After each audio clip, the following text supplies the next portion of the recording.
അപ്പോൾ ഇന്ന് നമ്മൾ പറയാൻ പോകുന്നത് ഡെപ്രീസിയേഷൻ എന്ന ചാപ്റ്ററാണ്. അതായത് ഒരു ഫിക്സഡ് അസറ്റ് തുടർച്ചയായി ഉപയോഗിക്കുമ്പോൾ അതിന് തേയ്മാനം സംഭവിക്കുന്നു. അതിന് ഡെപ്രീസിയേഷൻ എന്ന് പറയുന്നു.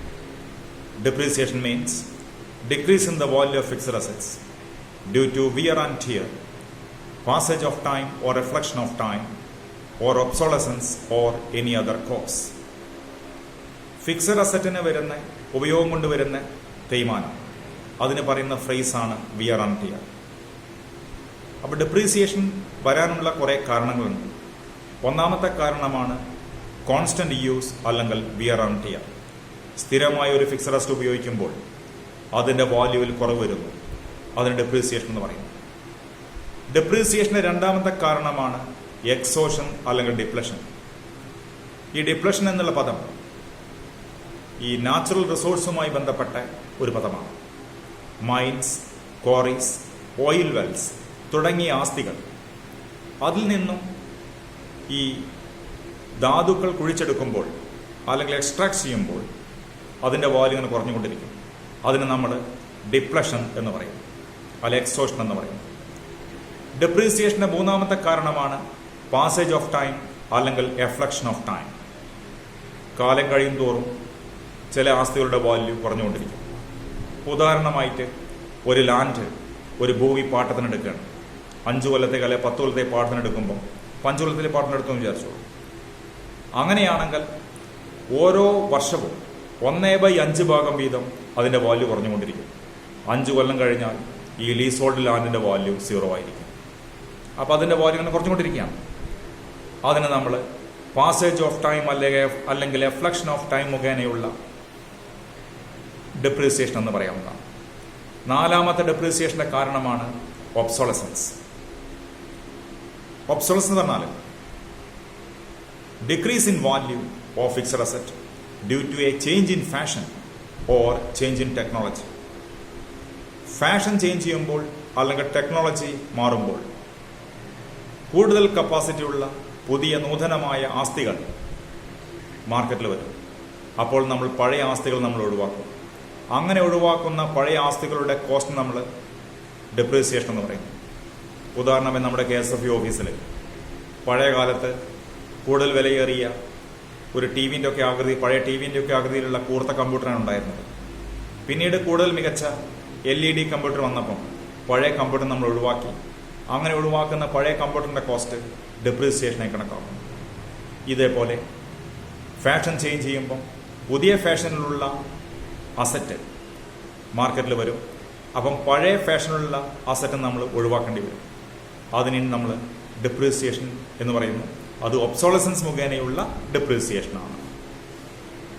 ഡെപ്രീസിയേഷന്റെ അഞ്ചാമത്തെ കാരണമാണ് ആക്സിഡന്റ്. അപകടം പറ്റിക്കഴിഞ്ഞാൽ ചില ആസ്തികളുടെ വില കുറയുന്നു. അത് ഡെപ്രീസിയേഷൻ്റെ ഒരു കാരണമാണ്. ഡെപ്രീസിയേഷന്റെ മറ്റൊരു കാരണമാണ് നാച്ചുറൽ കലാമിറ്റീസ്. ഭൂകമ്പം, എർത്ത്-ക്വേക്ക്, അതിലെ വോൾക്കാനോസ് തുടങ്ങിയവ അസറ്റിന്റെ വാല്യൂ കുറയ്ക്കാൻ കാരണമാകും. ഇനി what are the need for providing depreciation? എന്തുകൊണ്ടാണ് നമ്മൾ ഡെപ്രീസിയേഷൻ പ്രൊവൈഡ് ചെയ്യുന്നത്? What are the reasons for providing depreciation? Depreciation provide ചെയ്യാനുള്ള കാരണങ്ങൾ എന്തൊക്കെയാണ്? ഒന്നാമത്തെ കാരണം ബിസിനസ് സ്ഥാപനത്തിന്റെ കറക്റ്റായിട്ടുള്ള പ്രോഫിറ്റ് കണക്കാക്കുക. To show correct profit of the business. Business സ്ഥാപനത്തിന്റെ കറക്റ്റ് ലാഭം കണക്കാക്കണമെങ്കിൽ ഡെപ്രീസിയേഷൻ നമ്മൾ അക്കൗണ്ട് ചെയ്യേണ്ടതാണ്. രണ്ടാമത്തെ കാരണം to show correct financial position. കൃത്യമായ സാമ്പത്തിക സ്ഥിതി ബാലൻസ് ഷീറ്റിൽ കാണിക്കണമെങ്കിൽ നമ്മൾ ഒരു ഡെപ്രീസിയേഷൻ ഫിക്സഡ് അസറ്റിൽ ചാർജ് ചെയ്തിരിക്കണം. ഡെപ്രീസിയേഷൻ കണക്കാക്കാനുള്ള മൂന്നാമത്തെ കാരണം ഇൻകം ടാക്സ് പർപ്പസിന് വേണ്ടിയിട്ടാണ്. To meet income tax purpose. Income tax act പ്രകാരം ചില ഫിക്സഡ് അസറ്റ് ഡെപ്രീസിയേഷൻ ചില പ്രത്യേക റേറ്റിൽ നമുക്ക് എക്സ്പെൻസ് ആയിട്ട് ക്ലെയിം ചെയ്യാവുന്നതാണ്. ഡെപ്രീസിയേഷൻ പ്രൊവൈഡ് ചെയ്യാനുള്ള മറ്റൊരു കാരണം to allocate or to find fund for replacement of asset. ജീവിതകാലം കഴിഞ്ഞാൽ ഈ ആസ്തി നമ്മൾ വീണ്ടും റീപ്ലേസ് ചെയ്യേണ്ടി വരും. അപ്പോൾ അതിനുവേണ്ടി ഫണ്ട് കണ്ടെത്തുക എന്നുള്ളതാണ് മറ്റൊരു ലക്ഷ്യം. ഡെപ്രീസിയേഷൻ പ്രൊവൈഡ് ചെയ്യാനുള്ള മറ്റൊരു ലക്ഷ്യമാണ് ടു മീറ്റ് ലീഗൽ നെസസിറ്റീസ്. നിയമപരമായിട്ട് ജോയിന്റ് സ്റ്റോക്ക് കമ്പനികളിലൊക്കെ തന്നെ ഡിപ്രീസിയേഷൻ അക്കൗണ്ടിൽ ചേർക്കേണ്ടതാണ്. പിന്നെ മറ്റൊന്ന്, to allocate cost of asset over the life of the asset to profit and loss account. Profit and loss അക്കൗണ്ടിലേക്ക് അസറ്റിന്റെ വാല്യൂ അലോക്കേറ്റ് ചെയ്യാം. ഫിക്സഡ് അസറ്റിന്റെ വാല്യൂ അലോക്കേറ്റ് ചെയ്യലും ഡിപ്രീസിയേഷൻ പ്രൊവൈഡ് ചെയ്യാനുള്ള മറ്റൊരു കാരണമാണ്. അപ്പോൾ ഏറ്റവും പ്രധാനമായി ഡിപ്രീസിയേഷൻ പ്രൊവൈഡ് ചെയ്യാനുള്ള കാരണങ്ങളൊന്ന്, to find out correct profit. രണ്ടാമത്തേത് to show true financial position. മൂന്നാമത്തേത് ടു മീറ്റ് ലീഗൽ നെസസിറ്റീസ്. നാലാമത്തേത് to find fund for replacement of the asset. ഇനി ഏതൊക്കെയാണ് പ്രധാനപ്പെട്ട ഡിപ്രീസിയേഷൻ മെത്തേഡുകൾ നോക്കാം. പ്രധാനമായും 2 മെത്തേഡുകളാണ് ഡിപ്രീസിയേഷൻ ചാർജ് ചെയ്യാനായി നമ്മൾ ഉപയോഗിക്കുന്നത്. ഒന്ന് ഫിക്സ്ഡ് ഇൻസ്റ്റാൾമെന്റ് സിസ്റ്റം, അല്ലെങ്കിൽ ഒറിജിനൽ കോസ്റ്റ് മെത്തേഡ്, അല്ലെങ്കിൽ original cost method, fixed installment system, അല്ലെങ്കിൽ straight line method. Under straight line method, a fixed amount is charged as depreciation every year. അതായത് ബിസിനസ് ഈ fixed അസറ്റിന്റെ life ടൈമിൽ ഒരു fixed amount തന്നെ എല്ലാ വർഷവും ഡിപ്രീസിയേഷൻ ആയിട്ട് ചാർജ് ചെയ്യുന്ന മെത്തേഡാണ് ഒറിജിനൽ കോസ്റ്റ് മെത്തേഡ്, അല്ലെങ്കിൽ സ്ട്രെയിറ്റ് ലൈൻ മെത്തേഡ്, അല്ലെങ്കിൽ ഫിക്സ്ഡ് ഇൻസ്റ്റാൾമെന്റ് സിസ്റ്റം. ഉദാഹരണം പറഞ്ഞു കഴിഞ്ഞാൽ 1 ലക്ഷം രൂപയുള്ള ഒരു മെഷീനറി നമ്മൾ വാങ്ങി 10% ഡിപ്രീസിയേഷനായി ചാർജ് ചെയ്യുകയാണെങ്കിൽ 1 ലക്ഷം ഇൻറ്റു 10/100 10,000 രൂപയായിരിക്കും നമ്മൾ എല്ലാ കൊല്ലവും ഡിപ്രീസിയേഷൻ ചാർജ് ചെയ്യുന്നത്. അപ്പം ഫിക്സഡ് ഇൻസ്റ്റാൾമെന്റ് സിസ്റ്റത്തിൽ, അല്ല സ്ട്രെയിറ്റ് ലൈൻ മെത്തേഡിൽ, അതല്ലെങ്കിൽ ഒറിജിനൽ കോസ്റ്റ് മെത്തേഡിൽ ഡിപ്രീസിയേഷൻ ചാർജ് ചെയ്യുന്ന എമൗണ്ട് എല്ലാ വർഷവും ഒരേ എമൗണ്ട് തന്നെയായിരിക്കും ഒരു അസറ്റിന്റെ എമൗണ്ട്.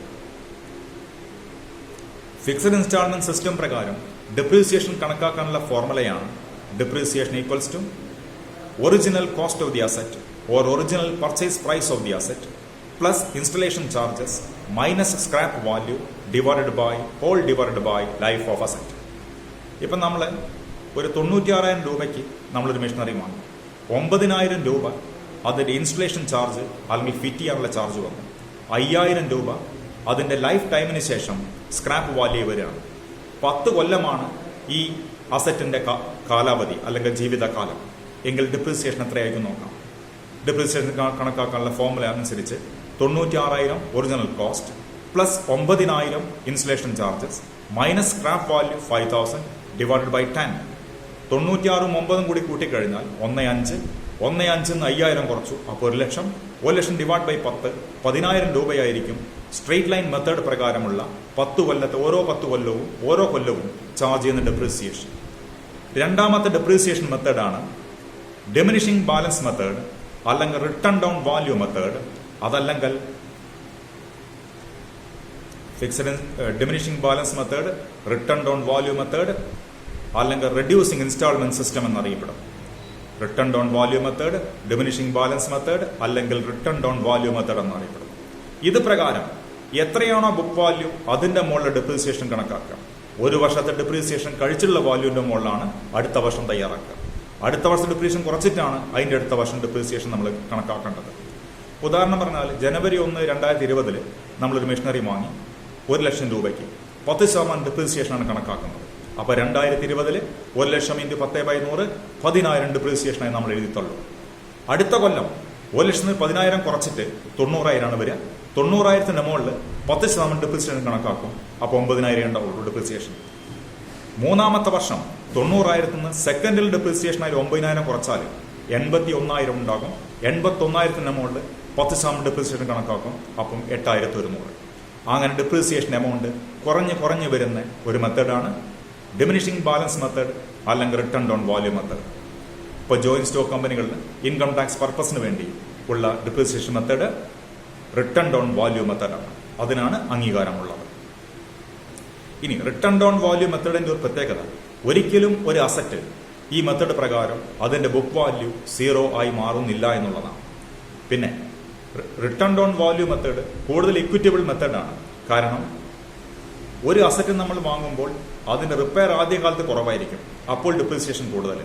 പിന്നെ ഡിപ്രീസിയേഷൻ കുറഞ്ഞു വരികയാണ്, അപ്പോൾ റിപ്പയർ ചാർജ് കൂടുതലായിരിക്കും. അതുകൊണ്ട് ഇക്വിറ്റബിൾ മെത്തേഡായിട്ടാണ് റിട്ടേൺ ഡൗൺ വാല്യൂ മെത്തേഡിനെ നമ്മൾ കണക്കാക്കുന്നത്. പിന്നെ ഡിപ്രീസിയേഷൻ ആപ്ലിക്കബിൾ അല്ലാത്ത ഒരു അസറ്റാണ് ലാൻഡ്. ലാൻഡിന്റെ മുകളിൽ ഒരിക്കലും ഡിപ്രീസിയേഷൻ നമ്മൾ ചാർജ് ചെയ്യാറില്ല.